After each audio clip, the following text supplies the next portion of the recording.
Mandombe, etimologicamente, é uma palavra de origem Kikongo. Ma quer dizer o que pertence a, ou é praticamente o diminutivo do plural, ma. Indombe significa negro ou preto. Isso quer dizer, etimologicamente, mandombe é o que pertence ao negro, feito pelo negro, a maneira dos negros, mas para o bem da humanidade. É a resposta das filosofias de discriminação da inteligência da raça negra, porque ao longo da história houve uma grande discriminação filosófica, onde os filósofos, com a visão que eles tinham de poder desprezar o africano, sustentavam que o africano nunca trouxe nada no desenvolvimento da dinâmica da humanidade. Sem esquecer que tudo começou em África. Exatamente. E eles apagaram toda essa história do Egito, sem, portanto, ter em conta os 32 séculos da supremacia do Egito no mundo. Pitágoras fez 23 anos no Egito aprendendo a matemática. E a única coisa que Pitágoras fez é o facto de pegar todo o ensinamento do Egito e converter na língua dele. E não considerando a base. Exatamente, exatamente. É isso que os africanos não conseguem fazer até aqui. Quando vão na Europa, estudam, tornam-se engenheiros, alcançam todos os objetivos acadêmicos. Quando voltam em África, em vez de converter esses conhecimentos na realidade africana, nós continuamos a depender e a pensar a maneira ocidental. É aí onde está a queda.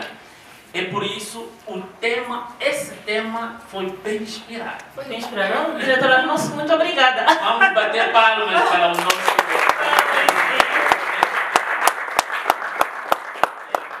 Vamos agora para o nosso tema, África e a sua dependência na tomada de decisões. Dr. Biton Bokele, o que leva o nosso continente a ser dependente nas suas tomadas de decisões, se já somos independentes há algum tempo? É verdade, é uma questão muito pertinente e a resposta é uma resposta também pertinente. Todos nós sabemos que a África é o berço da humanidade. A África neste preciso momento, todos os países, todos os pesquisadores chegaram nessa conclusão que a África é o continente do futuro.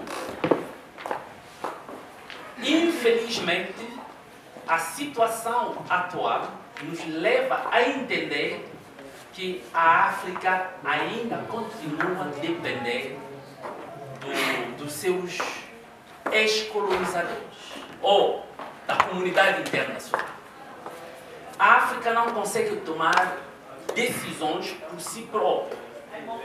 A África continua a depender dos outros continentes. Agora, vamos analisar, vamos fazer uma abordagem geral sobre essa questão, mas tendo em conta, quando observamos o que já aconteceu, o que está acontecendo, logo vamos nos aperceber que há dois fatores que atuam na vida do africano. Quando o africano nasce, ele se depara com dois fatores, duas coisas. A primeira coisa é a pobreza. A segunda coisa é a opressão. Quando analisamos a pobreza, há 4 tipos de pobreza. Temos a pobreza espiritual. O africano não sabe a que santos se entregar para saber como resolver, quem pode resolver os seus problemas. Hoje em dia, o africano está perdido espiritualmente. O segundo aspecto da pobreza é a pobreza intelectual. O africano é dono de um subsolo rico. Nós temos todos os mineiros, nós temos todos os recursos que a humanidade precisa para o desenvolvimento. Mas nenhum país africano fabrica uma agulha. Nenhum. Então, demonstrou-se uma certa infertilidade intelectual. Vejamos só, vamos só analisar aqui onde estamos. O que é que nós temos aqui que podemos nos envaidecer, dizer que isso nós que fizemos? Praticamente não temos. Tudo, quando vejo esse microfone, na sua raiz, é o Ocidente que fez. Tudo que está em nossa volta, a tecnologia, veio de fora. Então, declarou-se uma certa infertilidade intelectual. Além da pobreza intelectual, temos a pobreza moral. A pobreza moral é praticamente esse aspecto que está nos levando na perca dos nossos valores. Hoje em dia, com a contaminação da ocidentalização da nossa cultura, estamos a perder muitos valores mesmo. A correspondência entre os mais velhos e os mais novos, a correspondência entre o pai e os filhos, quer dizer, é um desastre que estamos a viver, porque estamos a herder maus hábitos culturais do Ocidente. E nós sabemos que o Ocidente, neste preciso momento, está num processo de desvalorizar a família, de quebrar a família, através da homossexualidade, através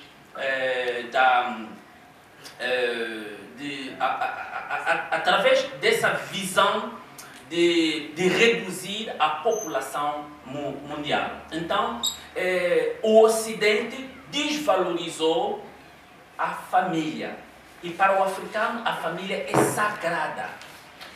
Infelizmente, a África tem essa tendência de entrar nesse jogo de destruir a sacralidade da família. Então, logo nos deparamos com a realidade da pobreza moral.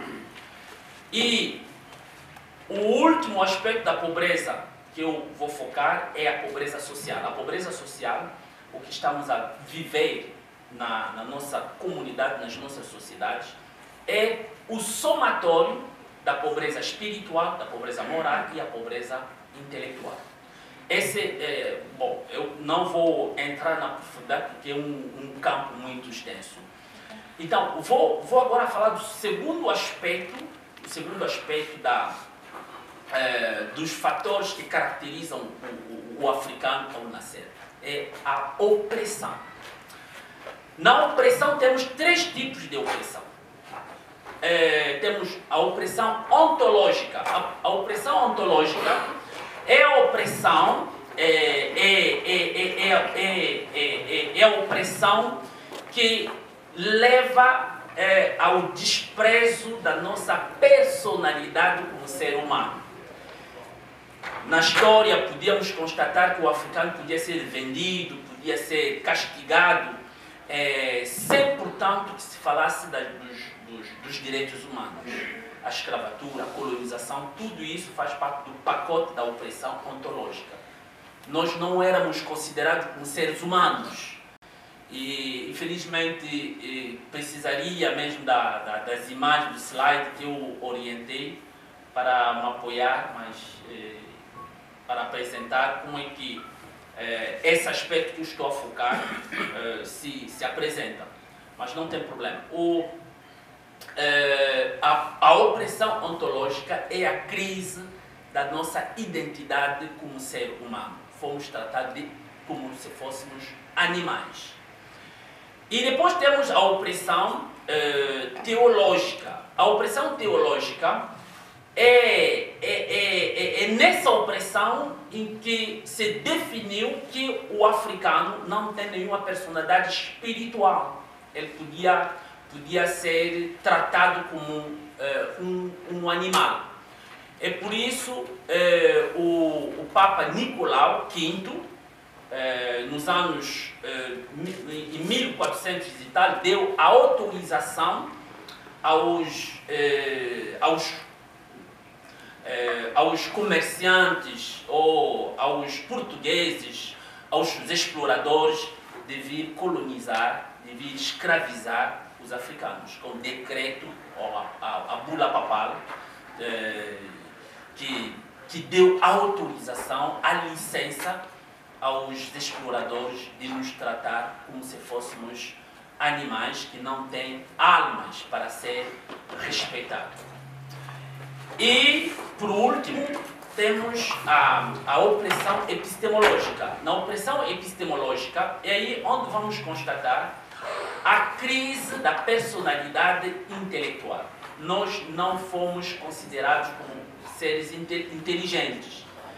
E há muitas teorias que foram concebidas para justificar cientificamente que o negro, o africano, não é inteligente. Mas são pseudo-teorias que não têm fundamento. Mas como a ciência e a tecnologia naquela altura estavam ao serviço do sistema colonial, então isso passou. Então é só para dizer que esses aspectos que eu acabei de apresentar consolidou o que podemos chamar o paradigma da escravatura e da colonização. São programas. Concebeu-se programas mentais. E esses programas foram instalados na mente do africano. O africano foi preparado, foi orientado, foi programado, formatado para aceitar que ele não é inteligente. O africano não tem capacidade, não consegue fazer nada. Temos o Eden Kuju, o Dr. Eden Kuju, que era o secretário da OUA, e ele disse o seguinte: o africano pode ter recursos, o africano pode ter... a África pode ter recursos, a África pode ter tudo, mas a África não faz nada, não consegue fazer nada. Esse é um grande intelectual. E ele se falou assim, se chegou nessa conclusão, porque na qualidade de ser secretário geral da organização a OUA é a Organização da Unidade Africana, ele ficou confrontado a muitas situações em que diz respeito à tomada de decisão do continente, desse órgão tão grande. Então ele se apercebeu que, apesar da sua inteligência, apesar do seu doutoramento, apesar da competência que ele tinha como secretário-geral da ONU, ele não tinha capacidade de impor a sua visão, ou os presidentes africanos não tinham capacidade de enfrentar certas situações para colocar a África na sua posição de continente que deve ser respeitado, infelizmente. Então, tendo em conta esses aspectos, vamos chegar numa perspectiva de poder entendermos que quando um povo se encontra nessa situação, é preciso encontrar soluções. E as soluções estão na perspectiva de conceber novos programas que vão inverter o quadro. Vou só pegar o caso da China.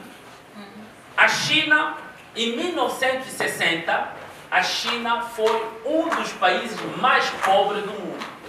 Essa China que estamos a ver, que está a competir com os Estados Unidos. Foi um dos países mais pobres do mundo. O que é que vai acontecer? A China tinha duas opções, ou ocidentalizar a China, ou voltar na tradição chinesa. É o Mao Tse-tung que vai aparecer para dizer: não vão ocidentalizar a China, também não vão voltar na tradição, mas vamos criar um novo paradigma, um novo programa de desenvolvimento da China. Tudo isso dependeu da força interna, do líder.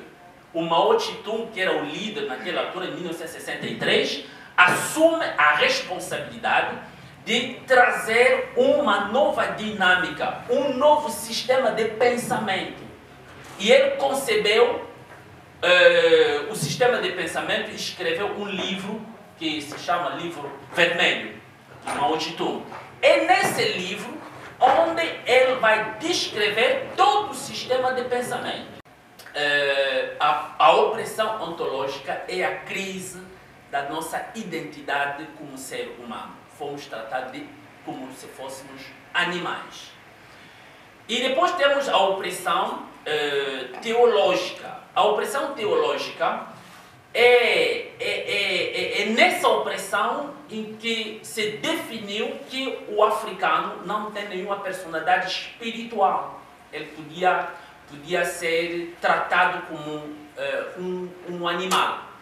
É por isso o Papa Nicolau V, nos anos em 1400 e tal, deu a autorização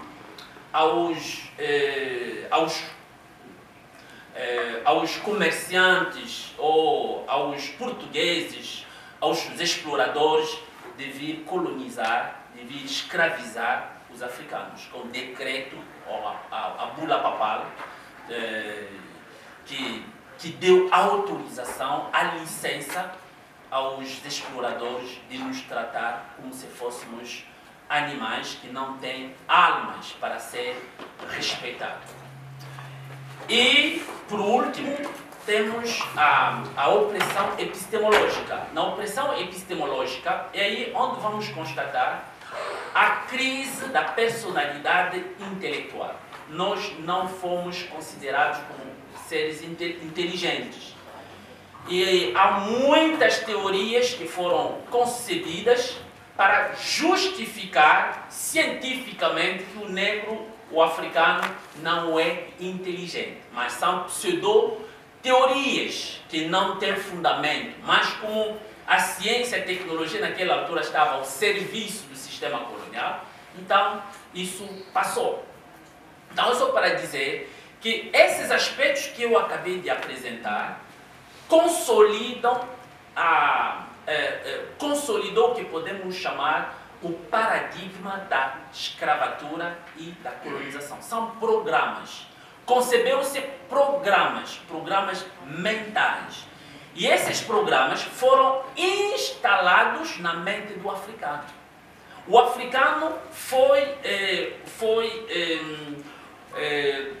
preparado, foi orientado, foi programado, formatado para aceitar que ele não é inteligente. O africano não tem capacidade, não consegue fazer nada. Temos o Eden Kuju, o Dr. Eden Kuju, que era o secretário da OUA, e ele disse o seguinte: o africano pode ter recursos, o africano pode ter... a África pode ter recursos, a África pode ter tudo, mas a África não faz nada, não consegue fazer nada. Esse é um grande intelectual. E ele se falou assim, se chegou nessa conclusão, porque na qualidade de ser secretário geral da organização a OUA é a Organização da Unidade Africana, ele ficou confrontado a muitas situações no que diz respeito à tomada de decisão desse órgão tão grande. Então ele se apercebeu que, apesar da sua inteligência, apesar do seu doutoramento, apesar da competência que ele tinha como secretário-geral da ONU, ele não tinha capacidade de impor a sua visão, ou os presidentes africanos não tinham capacidade de enfrentar certas situações para colocar a África na sua posição de continente que deve ser respeitado, infelizmente. Então, tendo em conta esses aspectos, vamos chegar numa perspectiva de poder entendermos que quando um povo se encontra nessa situação, é preciso encontrar soluções. E as soluções estão na perspectiva de conceber novos programas que vão inverter o quadro. Vou só pegar o caso da China. A China, em 1960, a China foi um dos países mais pobres do mundo. Essa China que está competindo com os Estados Unidos. Foi um dos países mais pobres do mundo. O que vai acontecer? A China tinha duas opções: ou ocidentalizar a China, ou voltar na tradição chinesa.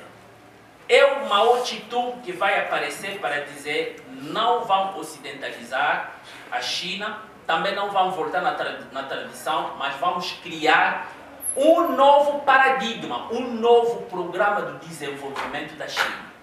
Tudo isso só dependeu da força interna, do líder.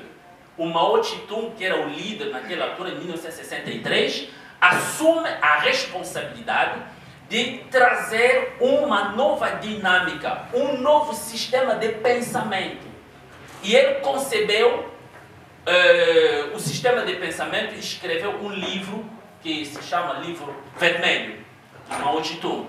É nesse livro onde ele vai descrever todo o sistema de pensamento americano.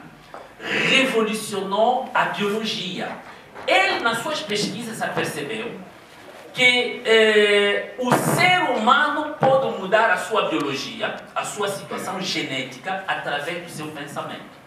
E ele criou a epigenética, que nós podemos resolver o problema da nossa biologia, do nosso corpo, através dos nossos pensamentos. Então, isso levou a entender, levou a definir que os 7 primeiros anos de uma criança é que serve para programar uma criança. Por isso, os antigos filósofos diziam: me dão uma criança durante os seus 7 primeiros anos, depois vos darei um homem. Nesse período de 0 a 7 anos, é o período da programação. A criança aceita tudo. Ele faz o download. Descarrega todos os programas nessa idade. Quando atingir 7 anos, o resto da vida dessa criança, a 85% vai depender dos programas que foram instalados na mente dele durante os seus 7 primeiros anos. Agora, vamos voltar no tempo da escravatura. No tempo da escravatura, nós temos duas sociedades, duas comunidades. Comunidade dos escravos e a comunidade dos mestres. Na comunidade dos escravos, nós temos o pai, a mãe e as crianças que são escravos. A criança que nasceu está a observar os pais, qual é a condição dos pais. De 0 a 7 anos, a criança vai se aperceber que os meus pais são escravos.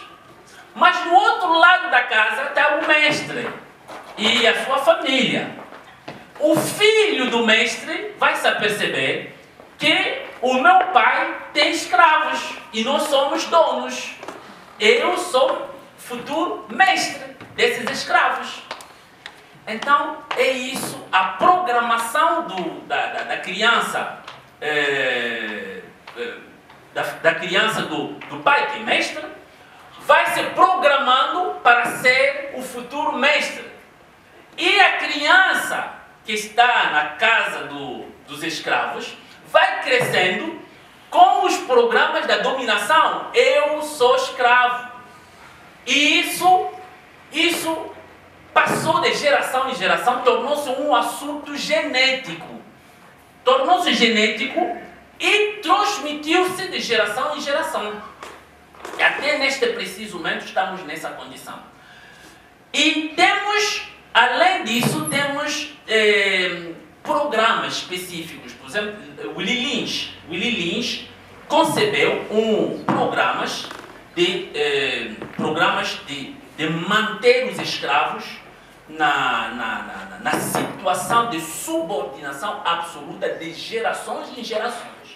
São programas.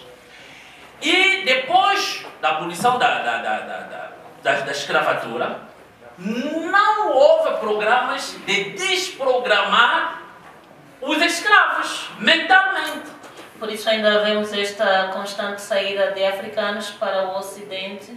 E isso ainda é menos. A escravatura terminou, entramos num outro programa que é a colonização. A colonização é um outro programa que vai manter e consolidar a nossa situação como escravos. E todo esse período da colonização, fomos outra vez formatados, completando a dose da escravatura. Então, a nossa mente, porque o ser humano tem a mente consciente e a mente subconsciente. Os programas se instalam na mente subconsciente. E quando o programa é instalado na mente subconsciente, não é o consciente que tem a capacidade de desprogramar. Deve haver alguém que deve conceber um novo programa para desprogramar o programa que está na nossa subconsciente e reprogramar a nossa subconsciência. É aí onde está o grande problema do continente africano, dos africanos. O nosso sistema educativo não tem um programa de desprogramação. Okay. É por isso, em 1921, no dia 10 de setembro de 1921, aparece um grande africano visionário que se chama Simon Kimbangu. Ele vai conceber o programa da desprogramação dos africanos. Esse programa se chama o Programa do Renascimento Africano Moderno. E nesse programa de Renascimento Africano Moderno tem 3 chaves. A primeira chave, que é a chave da independência espiritual. A segunda chave é a chave da independência intelectual. E a terceira chave, que é a chave da independência política. Já conseguimos a chave da independência política. Estamos em 1921. E a chave da independência espiritual tinha que ser desestabilizar o sistema colonial. Porque o sistema colonial tinha um aspecto metafísico. A igreja foi a ferramenta fundamental da programação do africano para aceitar a dominação. Havia muitos versículos bíblicos que a igreja utilizou para reforçar a nossa programação como dominado. Então tinha que haver alguém com um novo programa do mesmo gabarito ou da mesma capacidade para nos desprogramar mentalmente e espiritualmente. É isso que Simon Kimbangu vai fazer. Durante 30 anos, Simon Kimbangu vai enfrentar o sistema colonial, vai desestabilizar metafisicamente o sistema colonial.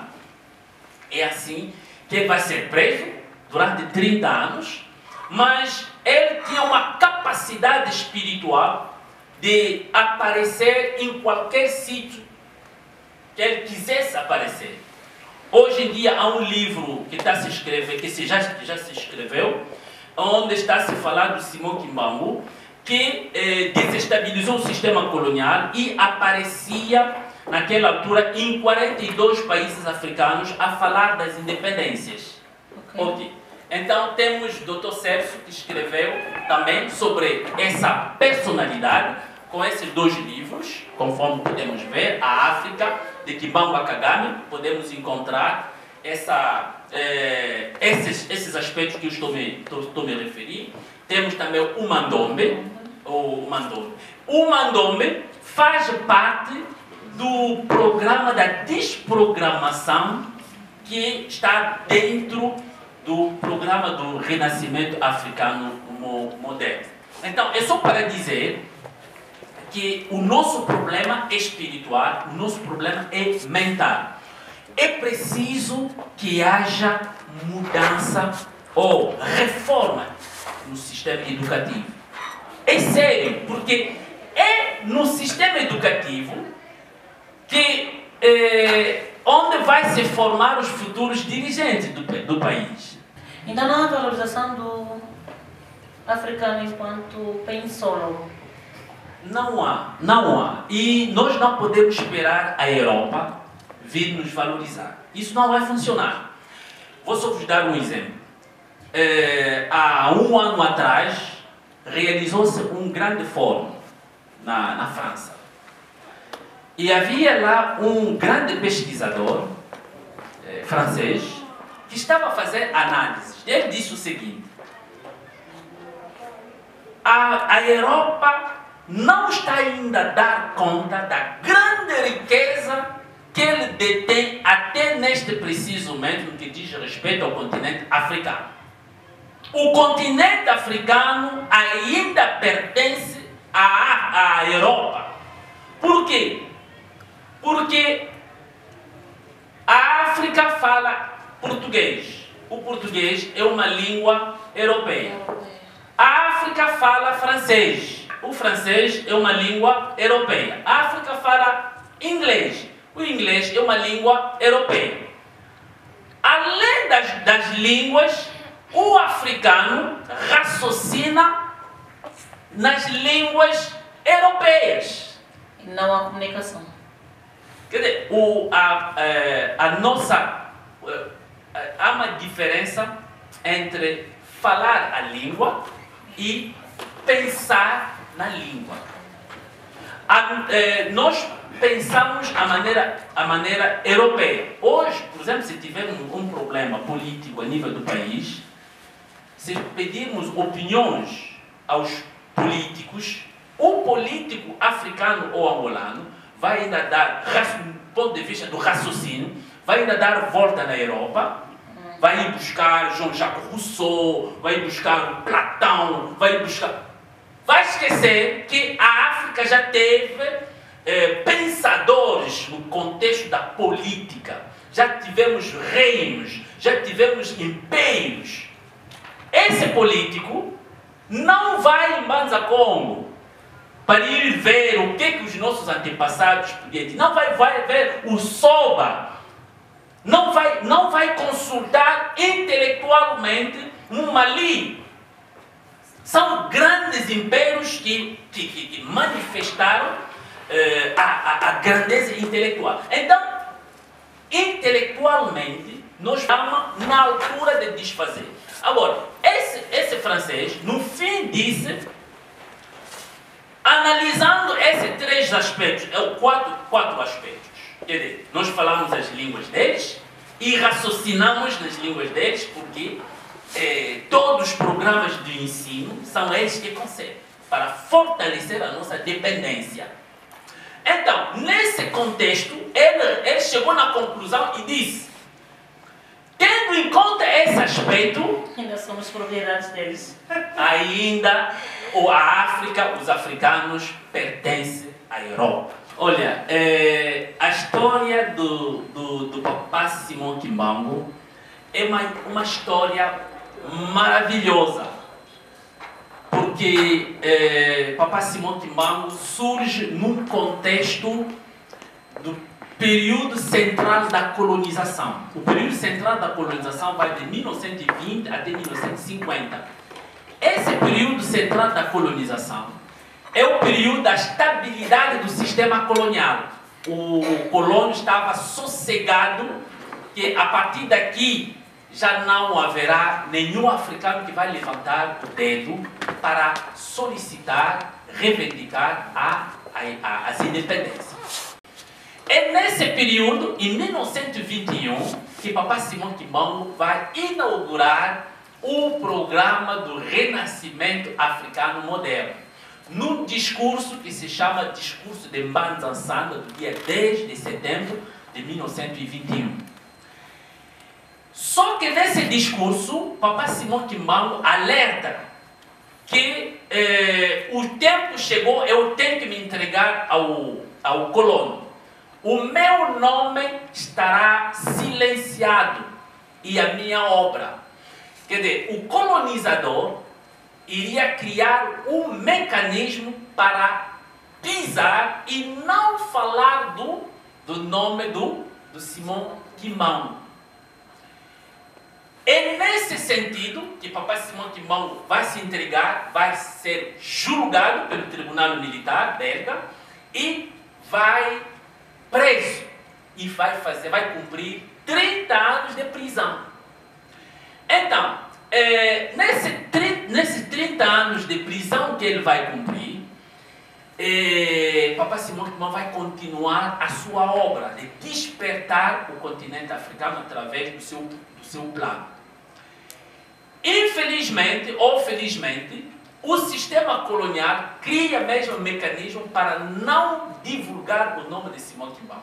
Todos que falavam de Kimbangu naquele período eram presos, ficavam presos. Nossos pais foram parar no Betiaba, no São Nicolau, foram presos mesmo, porque falavam de Kimbangu. O Simão Kimbangu, com todos os seus seguidores, eram considerados como altamente perigosos, eram considerados como terroristas. Eu tenho cartas, relatórios da PIDE. Conhecemos a PIDE, né? Sim. A PIDE era o serviço secreto de Portugal. Temos arquivos que retratam a perigosidade do Simão Kimbangu e os seus seguidores relativamente ao sistema colonial. Era perigoso porque os quimbanguistas eram pessoas que transmitiam o programa do Renascimento Africano Moderno para desprogramar os africanos. E é esse processo que o colono sabe como é que ele conseguiu implementar, programar os africanos, e a desprogramação também ele sabia. Tinha que haver alguém com um novo programa, é como se fosse um computador, né? Instala-se muitos programas no computador, mas para proteger o seu computador, o que tem que fazer? Tem que pôr lá um antivírus. Então, Papai Simão Kimbangu, ele vem com um novo programa para desinstalar tudo que o colono colocou no computador, que é a nossa mente. Porque Papai Simão Kimbangu sabia que o problema do negro é um software, é um problema de mente, não é um problema físico, é software, é metafísico. Professor, poderia só ser um bocadinho... Podemos considerar que durante algum tempo não havia divulgação por causa da perseguição. Exatamente. Há quanto tempo é que tem sido divulgado este programa? Ok, então, a perseguição praticamente em Angola termina em 74. Em 1974, okay, os portugueses, com tanta luta, os portugueses chegam à conclusão que é preciso dar a liberdade do culto aos quimbanguistas. Então, 74, e o curioso é que um ano depois, em 75, Angola alcança a independência. Pelos esforços que se fez, os políticos e os religiosos. Simão Toko, os quimbanguistas, todo esse esforço que se fez levou o português a ceder à independência, que era o objetivo do programa do renascimento africano do Papa Simão Kimbangu. Agora, de 74 até neste preciso momento, a igreja quimbanguista tem trabalhado para a reestruturação das suas infraestruturas e da sua teologia. Então podemos considerar que este ensino ainda só está a ser divulgado na igreja quimbangu? Não só. Neste preciso, eu vou só vos dar um exemplo. Eu estive na França, no mês de abril. O que eu fui fazer na França? Eu fui divulgar o programa do renascimento africano moderno do Papa Simão Kimbangu. Não, lá tem negros, tem a diáspora. Mano, cá em Luanda também começamos com o Papa Sebastião. Nós lançamos o programa do renascimento africano moderno através do Mandome. Mas o que nós constatamos? Nós fomos até ao Ministério da Educação a explicar o programa do renascimento africano moderno através do Mandome. O que o diretor do gabinete naquela altura nos disse? Meus queridos, o Estado tem compromissos com os nossos ex-colonizadores. Há coisas que nós não podemos tocar. Vocês avançam. Quando estiver do outro lado, nós vamos fazer o possível para bater palmas e vos apoiar. Isso quer dizer que o país tem compromissos com o ex-colonizador. Um exemplo concreto, vou falar do Norton de Matos. Norton de Matos foi o governador de Angola em 1921. Em dezembro de 1921, Norton de Matos vai promulgar um decreto muito famoso de Norton de Matos, onde vai amaldiçoar as línguas africanas, as línguas angolanas. Naquele decreto, Norton de Matos disse: a partir de hoje, nenhum angolano pode falar que o mundo, tudo que é língua nacional, língua africana, não pode se falar. Quem falar a sua língua materna é castigado. Estamos em 1921. Em 2021, esse decreto completou 100 anos.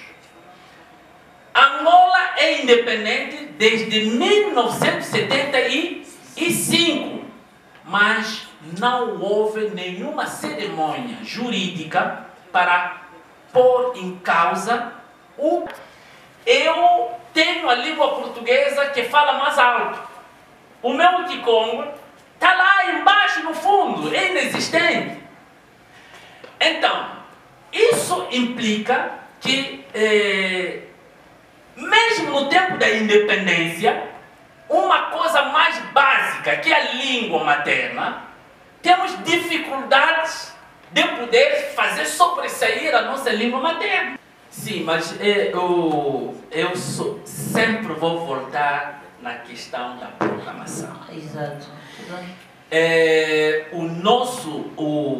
Quais são esses angolanos que estão a conceber os nossos manuais? Estão a conceber, porque qualquer programa do sistema educativo tem um determinado objetivo. Será que o nosso programa é para a libertação ou para continuarmos na dependência? Porque, continuamos dependentes. É na dependência. É preciso que haja o que nós podemos chamar a desprogramação. Estão a ver aqui essas duas tábuas? Essa é uma escrita. E são duas línguas angolanas, o Kikongo e o Kimbundu. Esse Kikongo e Kimbundu são línguas assim escritas, desprogramadas do sistema da escrita ocidental, grego-latina. E aqui temos a escrita mandou como denominador comum das duas línguas maternas. A aqui, essas duas línguas, conforme estão escritas, estão engajadas no processo da desprogramação da nossa mente. Qualquer pessoa que aprende o mandombe está num processo da desprogramação. Então, os que devem conceber os programas educativos da reforma devem começar pela desprogramação. Temos que primeiro nos desprogramarmos para depois definirmos o perfil do nosso sistema educativo. O que o Mao Tse-tung fez? Ele disse, a partir de hoje, já não há universidade. Quem vai na universidade deve entender e engolir tudo que está no livro vermelho. O meu sistema de pensamento é que deve ainda entender para depois ir na universidade. É isso que ele fez. Ele desprogramou todos os chineses e reprogramou os chineses. Ele já foi-se embora, mas a China está a competir com os Estados Unidos, porque eles têm um novo programa, um novo logiciel. O problema está no software. Enquanto que o africano, enquanto que Angola, enquanto que o continente africano não resolver o problema do seu software, mano, vamos mudar de sistema. A democracia, o comunismo, nada vai mudar. Porque o problema está aqui, na subconsciência. Mesmo esses ativistas que estão a dizer, nós queremos mudança. Não, se não resolvermos o problema na raiz, porque é a subconsciência. É durante 7 primeiros anos que se prepara um homem. Com que programa do sistema educativo os países, as nações africanas têm programado os seus intelectuais? Com que programa? Porque nós temos na nossa subconsciência aquilo que se chama paradigmas, que são tipo macaco. Quando quer falar, eles estão te dizer, fala português, fala português, fala português. Mas eu quero falar a minha língua materna? Não, fala português, fala português. Isso quer dizer que o sistema nervoso do ser humano, que é controlado pelos neurônios, são os neurônios que controlam o nosso sistema nervoso, foram corrompidos. O código dos nossos neurônios não nos reconhece como africanos. Esses neurônios foram programados para ser fiscais do colono, para nós não admitirmos valorizar o que é nosso. Então, a pessoa que vai conceber o programa educativo já tem um problema de programação. O que ele vai produzir? O que ele vai produzir? Não terá nenhum efeito nas crianças. Então, por isso, o nosso sistema educativo vai continuar a ter problemas até quando nós vamos redefinir o programa mental, o nosso programa mental. É ali onde devemos começar. Esse é um assunto de toda a África. Mas como temos fiscais, o grande fiscal que o colônia deixou é o próprio africano. São os neurônios que estão mesmo aqui dentro de nós. São esses neurônios que nos dizem não valoriza a sua língua materna. O Notão de Matos, já há 100 anos, tinha já proibido isso. Você nunca valoriza a sua língua materna. Isso é um diálogo interno que cada africano enfrenta todos os dias. Por isso, na tomada de decisões, quando queremos tomar a decisão, o africano não consegue. A União Africana tem muitas instituições que não funcionam. Nós temos a carta do renascimento africano, onde está toda a planificação da valorização da cultura africana. Não se aplica por quê? Porque falta de vontade. Não só vontade, está aqui, o problema é nós temos o Fundo Monetário Africano. Já está tudo estabelecido nos documentos. Nós temos o Banco Africano do Desenvolvimento. Tudo está aí. Mas na tomada de decisão para isso funcionar, o Gaddafi foi um dos promotores e ele tomou a decisão de dizer, eu mando lixar essas condições que o Ocidente tem dado. Eu sou independente, vou me engajar. Quando viram que o Gaddafi mentalmente foi desprogramado, foi combatido, utilizaram a força militar e foi destituído. Lhe mataram. E os outros chefes dos Estados africanos começaram a ter medo. Mas o tempo é tempo. As coisas mudaram. O tempo mudou. Nós, neste preciso momento, estamos na era do centenário. Simão Kimbangu, em 1921, lançou, em 2021, o programa dele completou 100 anos. E ele disse, querer ou não, esse programa agora, o tempo chegou, tem que se implementar. É por isso que estão a ver toda essa confusão que está acontecendo no mundo. E nesse mundo multipolar, cada um tem que ser respeitado. A cultura de cada um tem que ser valorizada. É uma oportunidade. Já não haverá golpe de Estados para vir matar alguém que está a pensar, por exemplo, assim que eu estou, essa linguagem que eu estou utilizando. Se estivéssemos naquele tempo, se calhar não vou fazer dois meses, já não estou. Exatamente. O que vou só dar uma experiência. Nós fomos na Alemanha. Sim, não. Isso foi na altura que eu fui, fomos em Genebra. Em Genebra, fomos expor o Mandome, o novo código epistemológico, numa competição, na competição internacional das invenções de Genebra. Havia lá 700 invenções, só tinham que escolher 100 melhores invenções. Então, nós apresentamos o Mandome, e o júri, quando chegou no nosso stand, começamos a explicar o que é o Mandome, a essência epistemológica do Mandome como código epistemológico que vai revolucionar o pensamento africano e o pensamento universal da ciência e da tecnologia. Quando começamos a explicar como é que Papai Simão Kimbangu revela o Mandome, as aplicações do Mandome no processo da mecânica e todos, ele disse-me o seguinte: pela primeira vez que eu estou a encontrar um negro que fala francês, mas que não raciocina em francês. O sistema dentro do qual nós nascemos, nós fomos formados, fomos formatados, é para depender culturalmente. Mas agora, o branco sabe fazer a diferença entre falar a língua e pensar o pensar e falar a língua.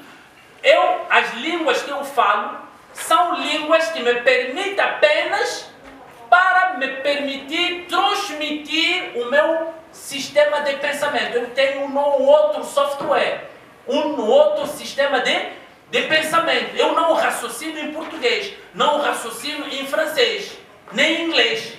Mas eu tenho um sistema de pensamento. É esse sistema de pensamento que o júri identificou na minha mente quando eu estava a falar. E ele disse, isso merece uma medalha de ouro. No fim, nos deram essa medalha. O Mandome saiu? Sim, ganhamos essa medalha de ouro. Então, essa medalha representa o ouro, que é o novo sistema de pensamento Mandome, que é o programa de desprogramação, que é o programa do Renascimento Africano Moderno, que Papai Simão Kimbangu nos deu. Então, se nós já chegamos nessa patamar, o que falta mais para que se tome a decisão?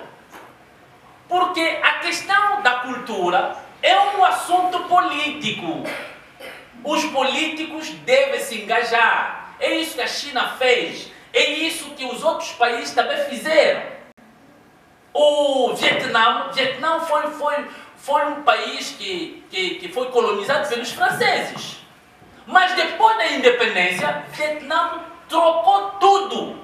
Até a língua escrita tornou-se língua vietnamita. A escrita vietnamita. Está bem? Então, é só para dizer que nós já temos um trunfo.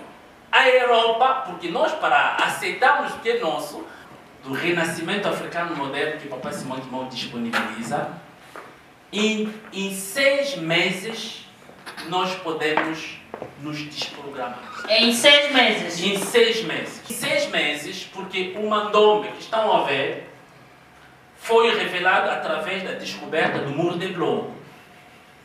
No Muro de Bloco, afinal de contas, as linhas horizontais e verticais formadas pela sobreposição dos blocos são uma combinação de 2 elementos geométricos que se assemelham aos algarismos 5 e 2.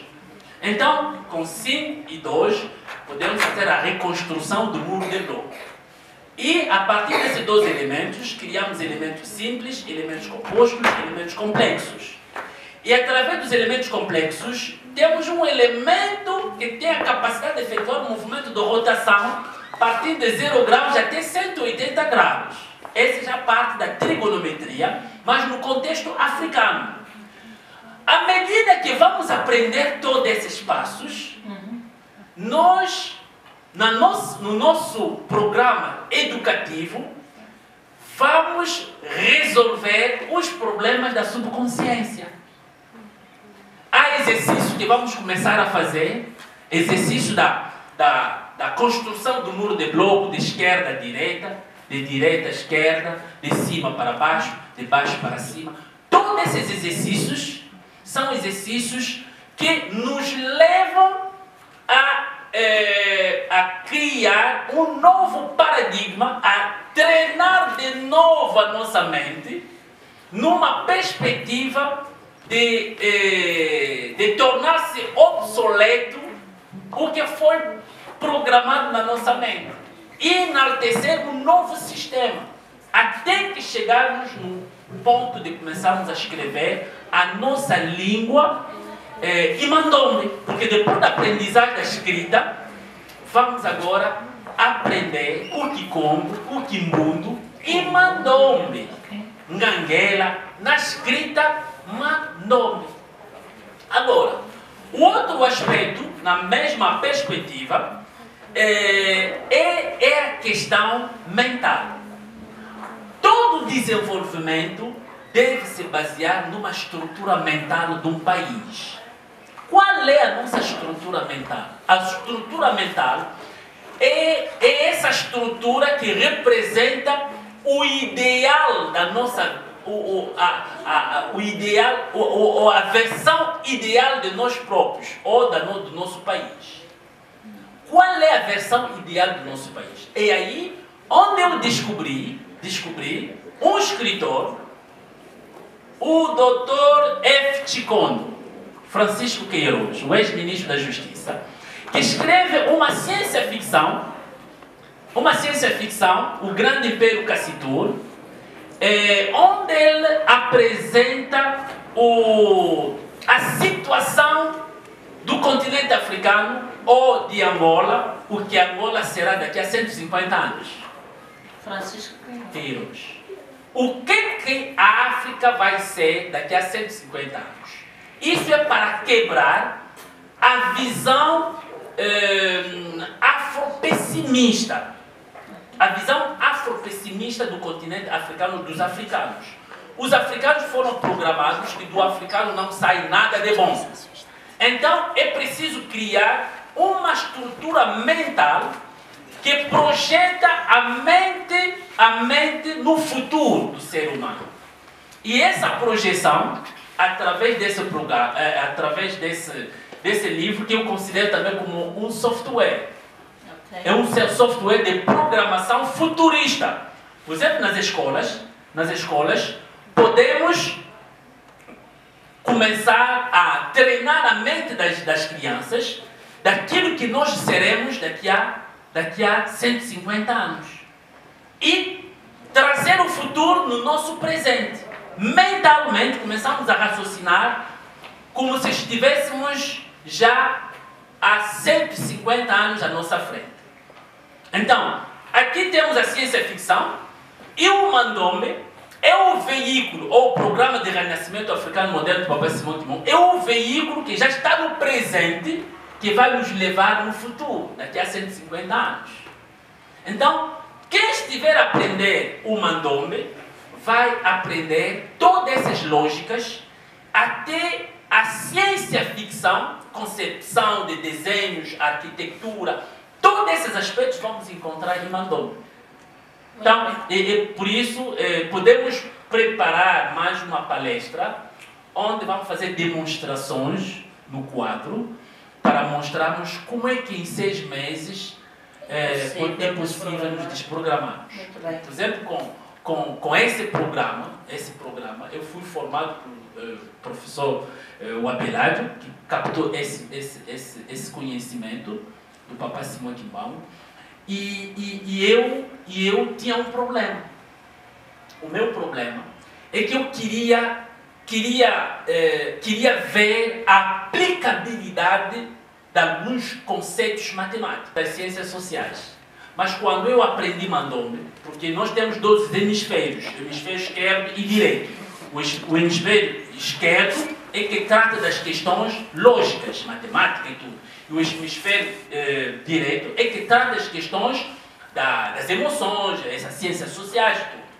Então, o meu hemisfério esquerdo fechou-se, deixou de funcionar. Só começou a funcionar o meu hemisfério direito. Mas quando aprendi o Mandombe, houve a abertura da sincronização dos 2 hemisférios, esquerdo e direito. As emoções e a lógica começaram a funcionar e falar mais alto. É isso que se chama a sincronização hemisférica, que desenvolve a atividade cerebral do ser humano e torna-se cada vez mais inteligente. O sistema colonial tinha 3 pedras angulares. O sistema político colonial, a administração colonial, o sistema religioso. Dentro do sistema religioso havia a igreja católica e a igreja protestante, que formatavam mentalmente, espiritualmente os africanos em aceitar a colonização. E o sistema comercial. Agora, quando passamos na fase das independências, é aí onde vamos falar dos compromissos. Na fase das independências, há sempre aquelas negociações. Nós vamos dar as independências, mas em contrapartida, a nossa língua não pode mexer. A língua portuguesa não mexe, a língua francesa não mexe, o inglês não mexe. E a língua e a nossa religião tem que manter. Não tem problema, não tem problema. Então, aquilo de dizer que não tem problema é um grande problema que estava a se arranjar. Porque a mesma estrutura espiritual ou colonial que conseguiu manter os africanos na subcolonização, na colonização, é a mesma estrutura que os futuros Estados vão utilizar para dar sequência do processo das independências. E não vai dar certo, porque espiritualmente a mesma estrutura espiritual e religiosa vai jogar o mesmo papel. O mesmo papel.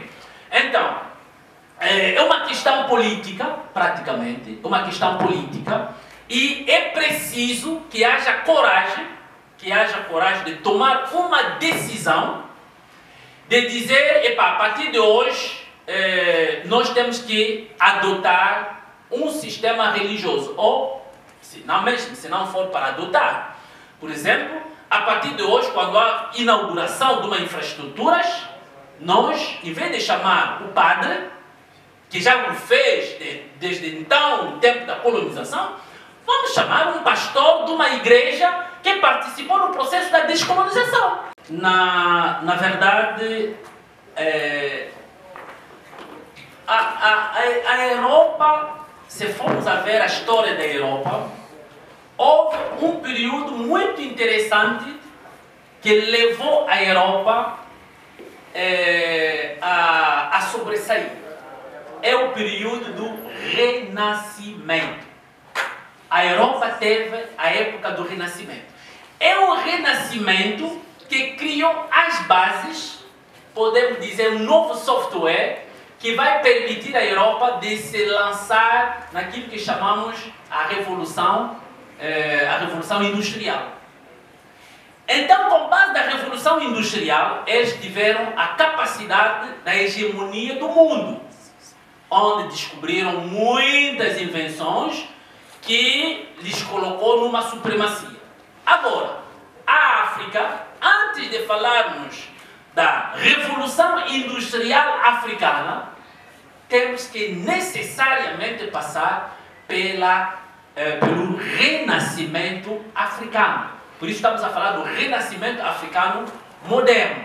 Na época do Renascimento Africano moderno, é lá onde se cria uma nova mentalidade, onde se cria ferramentas para o desenvolvimento da mente do povo.